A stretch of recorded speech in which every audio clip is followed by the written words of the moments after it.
بجد أقول سموه زوجي دفين زركت زلو እግዚአብሔር ባለ ሁሉ ይሞ ለዛ ዘውድ እዚኣ ዝትንኪያ ወይኔ ሰላም ተከታተልቲ ሶል ሚዲያ አብዘዘለኹም ሰላምኩም ይብዛሕ ድቅስ ክንትስ ኤርትራውነት ኩርመነት አይረስ እንዳወልኩ ቶም ሓደሱን ሶል ሚዲያ ዝኾንኩም ሳብስክራይብ ና ኩሉ ንቕባጽኻ ላይክ ሼር አይትሕመቁ እንዳበልኩን ሎሚ ኣዝዩ ኣገዳሲ እዋናዊ ዛዕባ መደብ ሒዝና መፂና ኣለና ብመጀመርታ ብጣዕሚ ኣዝዩ ዝሕጉስ ዜና እዚ ምቅያር ዝመጽእ ዘሎ ንዓና ከም ኤርትራውያን ዘርባሕና ምቅያራት ናይ ዓለም ኣዝዩ ኣገዳሲ ስለዝኾነ ሕጂ ዝወጽእ ሓበሬታ ኣሎ ሩስያ ካብ ዓለም ብነዳዲ ትፍለጥ ሃገር ከም ምዃና መጠን ብዝተፈላለየ ኣጋጣሚታት እውን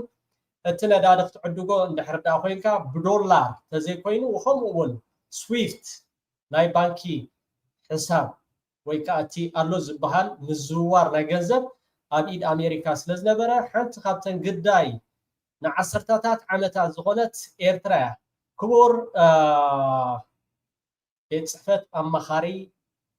ኣቶ የማነ ገብረኣብ ቅድሚ ሕጂ ምስ ኣና ጋሪሰን ቃለ መሕተት ኣካይዱ ነይሩ ተርጊመ ናባኻትኩም ከቕርበ ሎሚ ዝወፀ ዜና ግን ብጣዕሚ ኣዝዩ ደስ ዘብል ዜና እዩ ናብኡ ከብለኩም መጀመርታ ሩስያ ምስ ኤሮጳ ትገብሮ ናይ ነዳዲ ንግዲ ወይ ከዓ ሸቐጥ ብናይ ዶላር ዘይኮነስ ብናይ ቻይና ገንዘብ ክትገብሮ ምዃና ኣፍሊጣ ኣላ እዚ ከዓ ብጣዕሚ ኣዝዩ ኣገዳሲ ዜና ኮይኑ እቲ ዓብልል ገብት ቅድሚ ሕጂ ከም ድልያቶም ንዓለም ከዘዋውርዋ ከም ድልያቶም ከዓ ክሽንክርዋ ዝፀንሑ ኣብዚ ሕጂ እዋን ግን ሩስያ ተባዕ ስጉምቲ ወሲዳ ኣላ ኣሰር ናይ ኢራን ማለት እዩ እዚ ከዓ እዚ ኢራን በይና ተካይዶ ዘላ ኮይኑ ድስምዖ ሰብ እንድሕር ዳ ሃልዩ ኮይኑ ብድሕሪት ከም በዓል ቻይና ከም በዓል ሩስያ ከም ዘለዋ ዝእንፈት ምልክታት እዩ ሎማዓንቲ ፑቲን ንሕና ምስ ኤሮጳ ንግዲ ናይ ጋዝ ወይ ከዓ ናይ ነዳዲ እንገብሮ ብዶላር ዘይኮነስ ብናይ ቻይና ገንዘብ ብምባል ሎማዓንቲ ብጣዕሚ ኣዝዩ ደስ ደብል ዜና ወፂሎ እስከ ንዓና እንታይ ጉድኣት ነይርዎ ምዝብል ምስ ኣና ጋሪሰን ቅድሚ ሕጂ ክቡር ኣቶ የማነ ገብረኣብ ኣማኻሪ ቤት ጽሕፈት ፕረዚደንት ቃለ መሕተት ኣካይዱ ነይሩ ምስ ኣና ጋሪሰን ስምዕዋ ኣማኻሪ ቤት ጽሕፈት ፕረዚደንት ኣቶ የማነ ገብረኣብ ምስ ኣና ጋሪሰን ዝገበሮ ቃለ መሕተት ንእገዳ ኣመልኪቱ ከምዚ ድስዕብ እዩ ኤርትራ ካብ ስዊፍት ብምግላላ ከመይ ጸሊዋ ዝብል እዩ ኣቶ የማነ ገብረኣብ ዝበዝሓ ናይ ዓለምና ንግዲ ዘካይዳ ብዶላር ወይ ብዩሮ እዩ ዝያዳ ዓብላሊ ከዓ ዶላር እዩ ስለዚ በዚ ባጤራ እዚ ስርዓተ ንግድን ምፍጻም ብባንክታት ክትሓላለፍ ኣለዎ ብናይ ሕብራት መንግስታት ኣሜሪካ ዶላር ትጥቀም እንተኾንካ እቲ ገንዘብ ብናይ ኣሜሪካ ባንክታት ኣቢሉ እዩ ዝሓልፍ እዚ ድማ ደው ኣቢሎሞ ዘለዉ ካብ ስዊፍት ዝተገለለ ሃገራት ብዶላር ኣህጉራዊ ስርዓት ንግዲ ክፍጽማ ኣይክእላን እየን ኣና ጋሪሰን እሞ እዚ ከመይ ትፃወረሉኹም ብምባል ሕቶ ኣቕረበትሉ ኣቶ የማነ ገብረኣብ ተባልሓቲ ክትከውን ዝሕግዘካ መንገድታት እውን ኣለዎ ምስቶም ምሳና ንግዳዊ ሽርክነት ከካይዱ ዝደልዩ ስርዓተ ንግዲ ንፍጽም ኢና ከም ትፈልጥዎ ምዕራባውያን ንኤርትራ ኣይፈትውዋን እዮም ስለዚ ከዓ ክንጽሉና እዮም ዝደልዩ ሩስያን ቻይና ምሳና ሓቢሮም ክሰርሑ ስለ ዝደልዩ ግን ነቲ ስዊፍት ኣገልግሎት ክፍሊታት ብንውሕ ዝበለ ግዜ ኢና ንፍጽሞ ንኸይድ ዘለና ኣና ጋሪሰን ካብ ናይ ስዊፍት ኣገልግሎት ምግላል ወፃእ ካልእ ቁጠባዊ ማዕቀባት እውን ኣሎ መስለኒ ብዛዕባኦም ትብሎ እንተለካ ዝብል ሕቶ ንኣቶ የማነ ገብረኣብ ኣቕረበትሉ ኣቶ የማነ ገብረኣብ ኣሜሪካ ብተወሳኺ ኣብ ዓለም ዘለዉ ናይ ኤርትራ ዲፕሎማሲ ተልእኾታት ዝኾኑ ናይ ሕሳብ ባንክታት ዓፂያቶም ኣላ እዚ ማለት ከዓ ናይ ዝምድናታት ተልእኾታት ከም ገዛ ክራይ ዝኣመሰሉ ካልኦት ወፃኢታት ክኸፈሉ ኣይክእሉን በዚ ከዓ ኣሜሪካ ንናይ ኤርትራ ዲፕሎማሲ ስራሕ ትህውኽ ኣላ ኣብ ምዕራባዊ ዓለም ዝርከቡ ኤርትራውያን ብዶላር ዝሓዝዎ ገንዘቦም ንመተዓዳደጊ ናብ ናቕፋ ቀይሮም ናብ ስድራ ቤቶም ክልእኽዎ ዕንቅፋት ገጢምዎም ኣሎ ኣና ጋሪሰን ቀፂላ እሞ ስድራ ቤታት ነዚ ብኸመይ ይፃወርዎ ኣለዉ ክትብል ንኣቶ የማነ ገብረኣብ ሕቶ ኣቕረበትሉ ኣቶ የማነ ገብረኣብ ድሌት እንተሎ መገዲ ኣሎ ሰባት ነቲ ክልእኽዎ ዝደልዩ ገንዘብ ብጥሪኡ ወይ ንኻልእ ሰብ ናብ ኤርትራ ዝገይሽ ሰብ ብምሃብ ከማልእዎ ይኽእሉ እዮም ኢሉ መፂና ኣናጋሪሰን ናብ ኤርትራ ወፍሪ ምግባር ንግዳዊ ምንቅስቃስ ምፍጣርን እዚ ማዕቀብ ብኸመይ ክጸልዎ ይኽእል? ኣቶ የማነ ገብረአብ ኣብ ዝተፈላለየ ፀገማት ይፈጥር እዩ። ንኣብነት ምሳና ዝሰርሑ ኮርፖሬሽናት ምስ ሓንቲ ብኣሜሪካ ማዕቀብ ዝወረደ ሃገር ሓቢሮም ክሰርሑ ኣመና እዮም ዝጭነቁ። ንባዕሎም ናይ ማዕቀብ ግዳይ ከይኮንዎን ይፈርሑ እዮም። በቲ ሕቡራት መንግስታት ኣሜሪካ ንኣስታት 10 ዓመት ኣብ ልዕሊ ኤርትራ ኣንቢሮሞ ዝነበሩ ማዕቀብ ብዙሕ ተማሂርና ኢና። እቲ ናይ ሽዑ ማዕቀብ ናይ ኢምባርጎ ማዕቀብ እንተነበረ ሰባት ብድብድቡ ኤርትራ ተኣጊዳ ዝብል እምበር ትሕዝቶ ናይቲ ማዕቀብ እንታይ ምዃኑ ነቲ ሰነድ ኣየንብቦን ነይሮም። በዚ ከዓ ምስ ኤርትራ ዝኾነ ዓይነት ርክብ ካብ ምግባር ይቁጠቡ። ንኣብነት ክታበት መድሃኒት ናብ ኤርትራ ንምእታው ኣመና ኢና ንፅገም ነርና። ነቲ ንደልዮ ናይ ሕክምና መድሃኒት ሒዞም ንዝመፁ ኤርትራ ዝተኣገደት ሃገር እያ ስለ ዝሰምዑ ምሳና ርክብ ክገብሩ ኣይደልዩን። ስርሖም ከየባላሸዎም ስለ ዝፈርሑ ካባና ይርሕቁ ነይሮም። ሓደ እዋን ውድብ ሕቡራት ሃገራት ናይ ህፃናት መድሃኒት ዩኒሴፍ ናብ ኤርትራ ዝኣቱ ናይ ክታበት መድሃኒት ነፋሪት ገይሩ ከጓዓዞ ተገዲዱ ነይሩ። ምክንያቱ እቶም ናይ መጓዓዝያ መርከብ ኣየር ስለ ዝፈርሑ ናብ ኤርትራ ንኽኣትዉ። እዚ እገዳ ንኣስታት 10 ዓመት ብምቕፃሉ ኣብ መነባብሮ ህዝብናን ቁጠባ ሃገርን ዓብይ ጽልዋ ገይሩ እዩ። እዚ ማዕቀብ ኣብ 2018 መንግስቲ ኤርትራ ምስ መንግስቲ ኢትዮጵያ ሰላም ምስ ገበረ እቲ ማዕቀብ ተላዒሉ እኮ እንተኾነ ኣሜሪካ ኣብ 2021 በይናዊ እገዳ ኣብ ልዕሊ ኤርትራ ኣንቢራ እያ። ኣቶ የማነ ገብረአብ ብዝገበርክልና ተገዲስክ ቃለ ምሕተት ኣዝዲና ነመስግነክ ክብል ንኣናጋሪሰን ኣብዚ ዛዚሙሎ። ኦኬ ንዝምፂኻ እንታይ ክትብል ስለ ዝደለኻ ዝብል ሕቶ ክለዓል ግድን እዩ። ክታበት ጊዶፎ እዚ ህንፃይ ተሃንፅን ፅርግያ ይተሰርሐን ዲጋ ይተበለን ቆልዓስ ክብደል ዘይብሉ ፍጡር እዩ። ቆልዓ ክታበት ማዕረ ክታበት ከምዚ የፈሪዶሞ ነይሮም ንህዝቢ ኤርትራ። ሕጂ ዝለውጢ ንዓና የገድሰና ዶ? የገድሰናን ፈረቓን። እዚ ኢራን ተካይዶ ደላ ናይ ጭቁናት ቃልሲ ንሕና ከዓ ካብቶም ዝተጨቆና ኢና። ዝያዳ ትሕዝትኡ ከተንብቦ ትኽእሉ ኢኹም። ኣብ 2019 ዝገበሮ ኣብ ዝቀረባ ግዜ ዝገበሮ እቲ ዕለት ቁርብተይ ምስ ምርዋሕ ግዜ ኣጋጣሚ ሴቭ ገይረ ስለ ዝፀናሕኹ ግን ኣብ ጎግል እንድሕርዳ ኣናጋሪሰን ኢንተርቪው ምስ የማነ ገብረአብ እንድሕርዳ ኢልኩም ክትረኽብዎ ትኽእሉ ኢኹም። ስለዚ እዚ ምልውዋጥ ዝመፅእ ዘሎ ፅባሕ ንጎ ንዓና የርባሓና እዩ። ንኸም በዓል ኤርትራ፣ ሰሜን ኮርያ እተን ዝተበደላ ማለት እዩ ብሓቂ ዝኸዳ ሃገራት ኣዝዩ ኣገዳሲ እዩ። ነቶም ለመንቲ እዮም ወላ ሓደ ፀገም ዘለዎ ይኮነን። በጀካ ሳንጣ ሒዝካ ምኻድ ካልእ ወላ ሓደ ብዙሕ ነገራት እዚ ናይ ኣሜሪካ ምውዳቕ እውን ንዓኣቶም እውን ኣዝዩ ከሻቁሎም ይኽእል እዩ። ንዓና ከም ኤርትራውያን ግን የርባሓናን ፈረቓን እዩ። እዚ ሩስያ ወሲዳቶ ዘላ ሎማዓንቲ ብናይ ዶላር ዘይኮነስ ብናይ ሕሳብ ናይ ቻይና ነዳዲ ክትዕድግ ትኽእል፣ መድሃኒት ክትዕድግ ትኽእል። ብዝተፈላለየ ነቲ ዓብልል ገብት ዝነበረ ቅድሚ ሕጂ ዓብይ ለውጢ እሞ እንኳዕ ሓጎሰና እንኳዕ ሓጎሰኩም። ነዛ ቪድዮ እዚኣ ናብ ኩሎ ንክባፅሕ ከዓ ሸር ኣይትሕመቁ፣ ላይክ ኣይትሕመቁ እንዳበልኩ ናይ ክቡር ፕሬዝደንት ኢሳያስ ኣፈወርቂ ከዓ መሰጋገሪት ክትከውን ምእንቲ ክፍትን እዩ። ፈቲኑ እንታይ ግብረ መልሲ ክረክብ ይኽእል። ዋን ፕሌየር ጌም ዝበሃል ነገር የለን። እተን ካልኦት ከንታይ ክገብራ እየን። ቻይና እንታይ ትሓስብ እንታይ ክትገብር ትኽእል። ሩስያ በዚ ሕጂ ዘላቶ እንታይ ክትቅፅል ትኽእል። ኤውሮጳ እንታይ ክገብራ ክእላ። ኣብ እስያ ዘለዋ ዝተፈላለየ ሓይልታት ኣውስትራልያ፣ ህንዲ፣ ፓኪስታን፣ ኮርያ፣ ጃፓን እንታይ ክገብራ ክእላ። ላቲን ኣሜሪካ እንታይ ክመስል ክእል። ኩሉ እዚታት ፀብፂብካ ክትሪኦ ከለካ ከም መቐፀልታ ናይቲ ዩኒፖላር ወይ ድማ እንኮ ቀፅራዊ ዝበሃል ክምስረት እዩ ተባሂሉ ቅድሚ 30 ዓመታት ዝፈልፈለ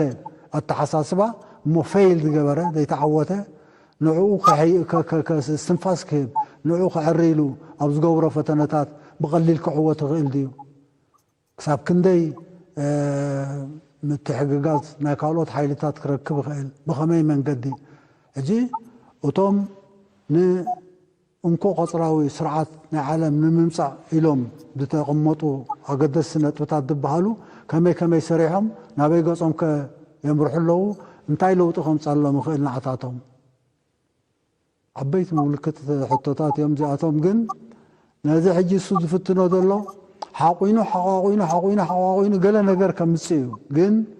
ናብ ምንታይ ደምራሕ መወዳእታ ዝሑል ኩናት ሰጊርና ኣብ እንኮ ቆፅራዊ ዓለማዊ ስርዓት ንምእታው ተፈቲኑ ኣይሰለጠን ሕጂ ግን ኩሉ ዓለም ዛረበሉ ዘሎ ሓድሽ ዓለማዊ ስርዓት ክመፅእ ይኽእል ኣለዎ ሓድሽ ዓለማዊ ስርዓት ፍትሒ ዘለዎ ርትዒ ዘለዎ ንኩሉ ዘሕጉስ ናይ ሓደ ናይ ክልተ ዓብላሊ ነንበይኖም ጭርሖታት እዮም መፁ ዘለዉ ያ ሓራይ እዚኣ ኣዝያ ትሕጉስ ዜና ኮይና ማለት እዩ እዚ ናይ ሎማዓንቲ ናይ ሩስያ ካልእ ከዓ ዝሕጉስ ዜና ማለት እዩ ይሕቆን ይደሎ ኢልዋ ወዲ ኣፌ ይሕቆን ይደሎ እወ ንኺድ ሎማዓንቲ ከዓ እወ ከም ትሪእዎ ዘለኹም ስዑድ ዓረብ ብዝሓለፈ እዋን ካብ ኣሜሪካ ኣፅዋራት ኣይገዝእን እየ ብድሕሪ ሕጂ ድሕሪ ደጊም ክትብል ሎሚ እውን ኣብ ርእሲ ዘላታ ተወሰኸታ ንኣሜሪካ ዝቆጥዕ ኣዝዩ ወሳኒ ዝኾነ መልእኽትን መሓላሊፎም ኣለው ስዑድ ዓረብ ዝኾነ ምንቅስቃሳት ክለ ኣየር ናይ ስዑድ ዓረብ ኣሜሪካ ንኸይትጥቀም ንኢራን ንምህራም ብመሬት ይኹን ብባሕሪ ከምዘይ ተፍቅድ ሎማዓንቲ ከዓ ስዑድ ዓረብ ኣረጋጊፃላ እሞ ብጣዕሚ እዚ ክቅፅል ጥራሕ እዩ ዘለዎ ሃባ ነዳዲ ደሎ ስዑድ ዓረብ ብጣዕሚ ፅቡቅ ስራሕ እወ ንርእስዮም ክከላኸሉ ዘይከኣሉ ዶ ንዓኻትኩም ክከላኸሉልኩም ኣዳናጊሮም ኢኹም ይኸዱ ነይሮም ሕጂ ግን ነብስኹም ክኢልኩም ምስቶም ጎረባብትኹም ብሰላም ብፍቕርን ንኽትነብሩ ምስ ኢራን ምስ ባሕሬን ምስ ዝተፈላለዩ ኣብቲ ጋልፍ ምስ በዓል ኤርትራ ዝኣመሰላ የመን እዚኣቶም ካብ ርሑቕ መፂኦም ሓዊ ከሳውሩ ተዘይኮይኖም ቁም ነገር ዘለዎም ኣይኮኑን ነብሶም ክከላኸሉ ኣይከኣሉን ኣብዚ ሕጂ እዋን ስዑድ ዓረብ ወሲዳቶ ዘላ ስጉምቲ ኣዝዩ ተባዕ ስጉምቲ ክሊ ሰማያት ኤርስፔስ ንኸይትጥቀም ከምኡውን ዝኾነ ግዝኣት ናይ ስዑድ ዓረብ ተጠቂማ ንኢራን ንኸይተጥቅዕ ኢራን እውን ኣማሲኡ ንሕና ስዑድ ዓረብ ይሕዋትና እዮም ስለዚ ምስ ስዑድ ዓረብ ዝግበር ዝኾነ ነገር ንሕና ንህዝቢ ወይ ከዓ ንመንግስቲ ስዑድ ዓረብ ክንጎዲ ኢልና ኣይንብገስን ክሳብ እቲ ወተሃደራዊ ማዓስከራት ኣብ ስዑድ ዓረብ ክሳብ ዝሃለወ ክሳብ ካብኡ ተበጊሱ ንዓና መጥቃዕቲ ኣብ ዝፍፅመሉ ዘሎ ሰዓትን እዋንን ብከምኡ ተገዲድና ዳ እምበር ንሕና ንማንም ሃገር ክንጎዲ ኢልና ዝገበርናያ ነገር የለን ብምባል ፅቡቕ ዜና እዩ ኦኬ ንኺድ እዚ ሓሚሚ በቃ እዚ መርሐ ናይ ኣሜሪካ ዶናልድ ጄ ትራምፕ ጌታቸው ረዳ ከምኡ ከዓ ኣብዚ ቲክቶክ ኣሎ ሓደ ዘዝመፆ ዝዛረብ ኣብ ኣፉ ዝፀንሖ ሸላ ዝበሃል ማለት እዩ ሸላን ጌታቸው ረዳን እዚ መርሐ ናይ ኣሜሪካን ፍልሊ ኣይትረኽበሎም ኒኻ በቃ ሕጂ ከዓ 48 ሰዓት ሂብናኩም ኣለና እቲ ወሽመጥ ሕርሙስ እንድሕር ዳ ዘይከፊትኩሞ ክብል ንኢራናውያን ከፈራርሕ ተራእዩ ኢራናውያን ግን ወላ ሓደ ፀገም የለን እንሆ ሜዳ እንሆ ፈረስ ክትገጥም ተደሊኻ ንፅበየካይና ደለና ምፃእ ፅቡቅ ጌርና ክንእንግደካይና ብልዎ ኣለው ምፃእ ፅቡቅ ጌርና ክንእንግደካይና ብልዎ ኣለው 48 ሰዓት ድሮ ዳርጋ ተፋሪቀን ኣለዋ ድሕሪ 48 ሰዓት ከዓ ካልእ ኣጀንዳ ሒዙ ክመፅእ እዚ እንታይ እዩ ናይ ዓቕሊ ፅበት እዩ ኣብ ባይታ ይሰዓሩ ከም ዘለው ይደሃኹ ከም ዘለው ሕጂ እውን እታ ሄሊኮፕተር እንዳተሃርመት ተሃሪማ እንዳተቃፀለት ናይ ኣሜሪካ ትማሊ ኣመሓላሊፍናያ ነርና ሕጂ ከዓ ብቪድዮ ዘርጊሖም ኣለው እቶም ብምርኣይ ተኣምኑ ብምስማዕ ዘይተኣምኑ ናባኹም ተፈደሉ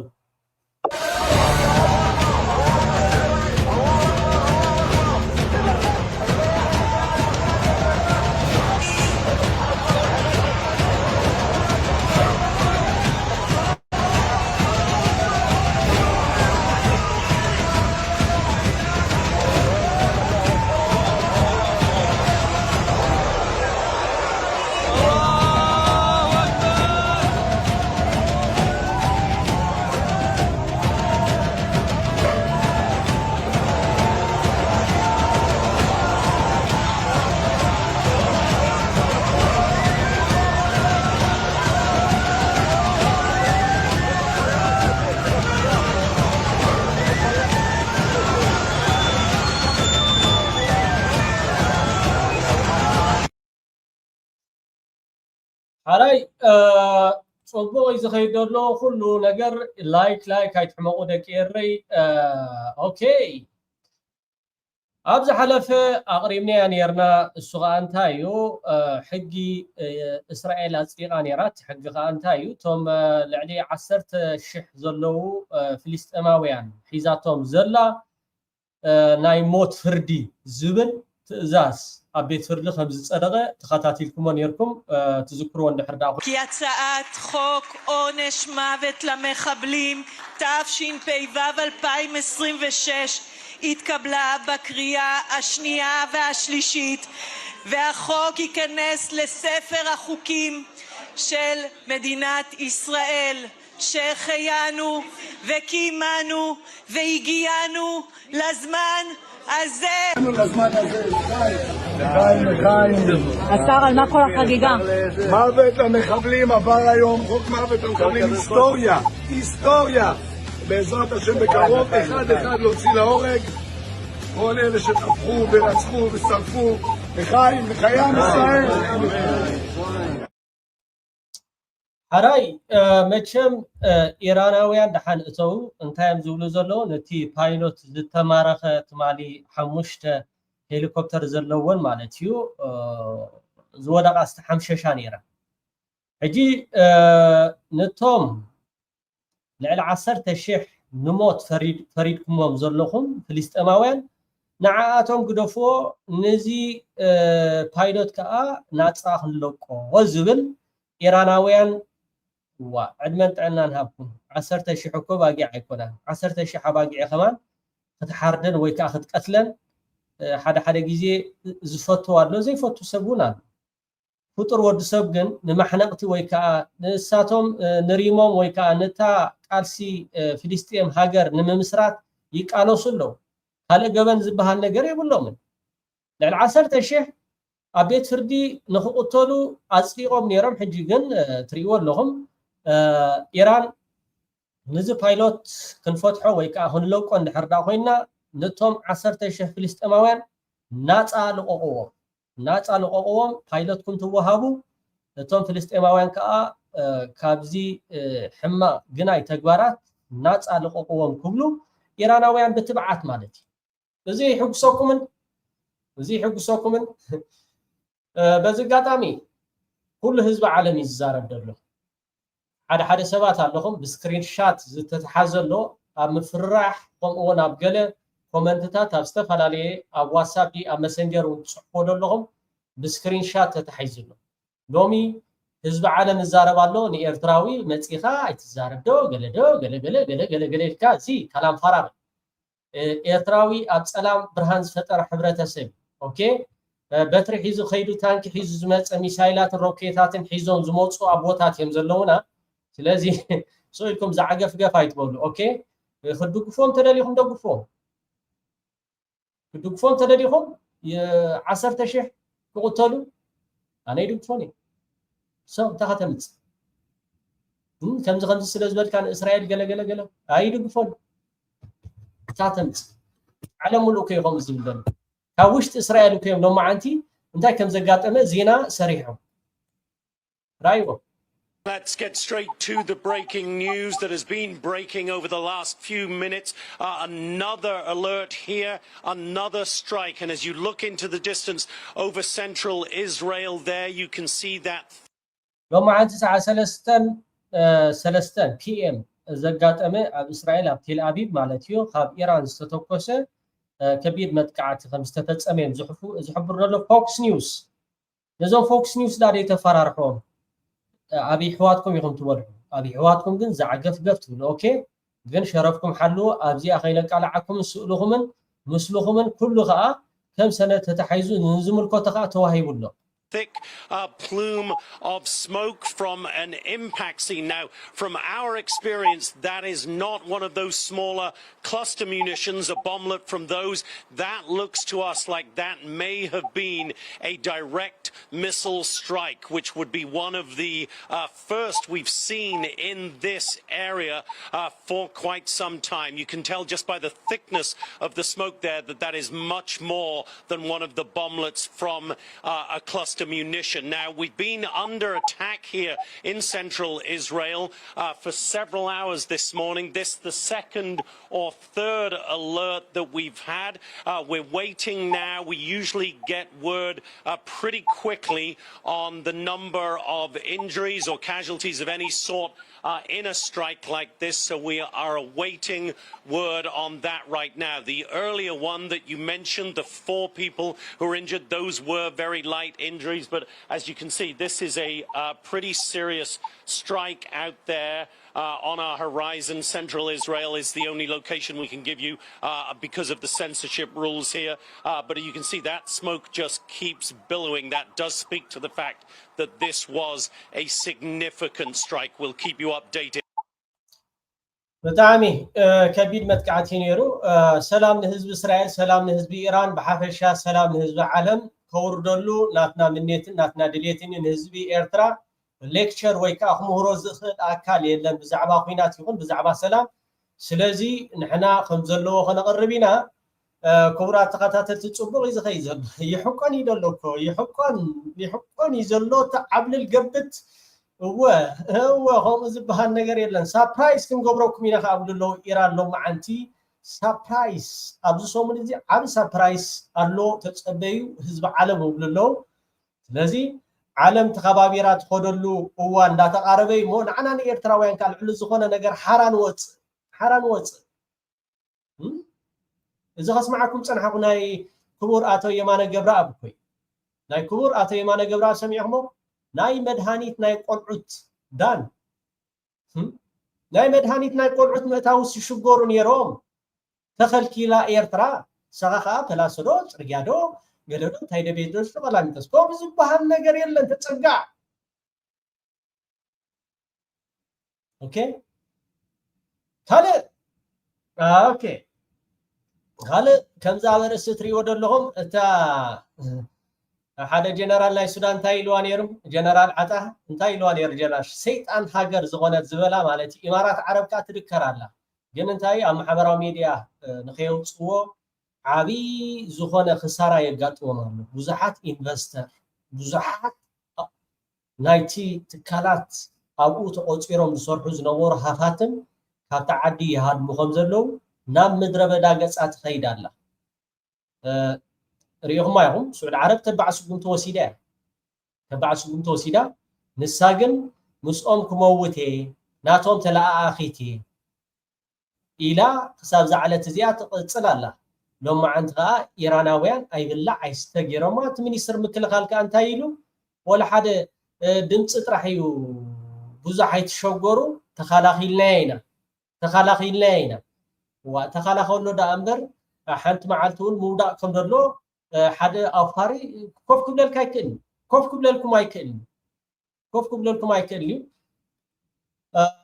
ናይሎም መዓንቲ ውዕሎ መቸም ፅቡቕ እዩ ከምዚ ኣነ ክሰምዖ ከለኹ ደስ ዝብለኒ እዚ ናባና ዝተሓስበ ናብ በዓል ሱዳናውያን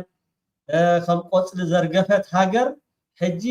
መስጣናይ ሱዳናውያን መስጣናይ ኤርትራ ፅቡቕ እዩ ዝኸይድ ዘሎ ኢራን ሎሚ 4 ሚያዝያ 2026 23 ባለስቲክ ሚሳይል 56 ድሮናት ናብ ሕቡራት ኢማራት ዓረብ ከም ዝተተኮሰ ሚኒስትር ምክልኻል ኢማራት ዓረብ ከም ዝገለጾ ስርዓት መከላኸል ኣየር ሃገር መብዛሕትኡ ሚሳይላትን ድሮናትን ከም ዝተኸላኸለ ይዝሕብር ኣሰይ ኣሜሪካ ንሩስያ ክትከላኸል ዘይከኣለትስ 56 ድሮናት 23 ባሊስቲክ ሚሳይል ኣብዛ ሎም መዓንቲ ናብ ኢማራት ዓረብ ከም ዝናብ ክዘንብ ይውዒሉ እዚኣኒ እሽተይ ተኣኽለኩም እያ እሞ ስምዑዋ ካብዚኣ እቶም ሃፍታማት ክንደይ ከፊሎም ይሃድሙ ከም ዘሎ ካብቲ ዓዲ One-way tickets to London, Zurich, or Singapore. Look at this figure to see how panic has been priced. 85,000 euros for a one-way. ናብ ዙሪክ ናብ ስዊዘርላንድ ናብ ለንደን ናብ ሲንጋፖር እቶም ኣፈርቲ ንሓንቲ ወይ ከዓ ቢጀት ገይሮም ማለት እዩ ፍሊቲ ፓኒክ ማለት ብጣዕሚ ፈሪሖም ራዕዲ ኣትይዎም ይሃድሙ እዮም ዘለዉ ናይ ኣየር ቲኬት ንሓንቲ euros for a one-way private jet to Istanbul, or even worse, $350,000 for an armored convoy to Saudi Arabia. For most of us, 350,000, 85,000 euros. 85,000 دولار برايفت جيت جيروم يهدمولو نابي ناب زوريك ناب سويسرلاند ناب سنغافور ناب عدي انجليز 85,000 دولار كمون ناب سعود عربون يهدمولو بتعم حماق سلوزولو توم اوفرت مالتي زغنزب زي بتعمي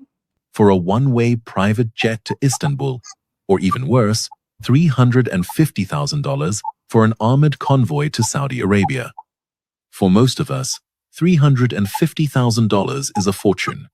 enough to buy a peaceful vacation home for the rest of our lives. But in Dubai, in April 2026, that amount would only buy exactly 4 hours of safety. It's not the cost of travel. It's the survival contract that the super rich are forced to sign with bitterness. The most haunting image is perhaps the Ferrari and Lamborghini سيوم اللهم تن مكاين أبتي إيربورت هاديمم قديفهم من يهدمولو أبو دورونان كمون supercars abandoned in the parking lot of Al Maktoum Airport, their keys still in the ignition, covered in fine desert dust. When time becomes the enemy, that pile of precious metal suddenly turns into trash. Banks in the UAE are facing a financial abyss with a risk of deposit. اوكي بتعمي نختملسلو ازي اشغاري نابت زنبرو نختملس 10 عامت 20 عامت كوسدلاي بتعمي كمسريو زلخم مستا نايتي قرنا افريكا زلو حزبي مو يا ايراناويان ايتخالو مو خبرات تخاتات سول ميديا ابزو زلخم سلامكم يبزح لايك ايتحمو شركه بولو سبسكرايب اب تقدميت كومنت اولا سول ميديا خاخونو صباح هذه أقداش قاشة حزنا خنقربينا اندرياس فوتو يهم بتعمي بوليتيكا تنتاني ريقو صرابيلو تازلا كنغرناي بسلام وصو ساعة شديشة برلين تايم سسناي يغنير لي سسناي صبوغ يزولو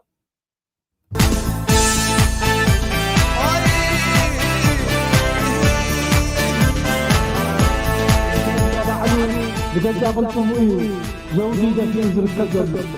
እግዚአብሔር ካባለ ሁሉ ይሞ ለዛ ዘውድ እዚኣ ስንኪያ ወይ